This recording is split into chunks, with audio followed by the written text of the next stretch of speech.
Mga ka-electrical, no, gusto niyo ba malaman paano ako nagsimula sa solar setup ko? Tara, samahan niyo ako.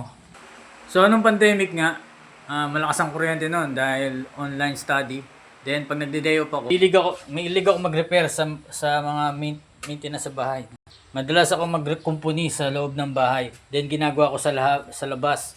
Dahil nga may electric fan, ginagamit ko sa labas yung electric fan dahil nga medyo mainit at malangaw. Kaya nag-decide ako mag-DIY dahil marami naman palang pwedeng kuhanan ng knowledge nito about sa solar setup, no. So katulad sa YouTube, then ibang platform, no, mga tutorial, then mababait ang mga DIYers na may existing ng solar setup. So mula dito, umabot ako ng 2,000 sa gastos ko, no, sa solar charge controller, then inverter, at ganito ang una kong solar panel. Then ito yung battery na mas malakas kaya nakakatipid ako ng kuryente noon. Umabot ako ng 3,800 yung bill ko noon. Umabot lang ng 1,800, no?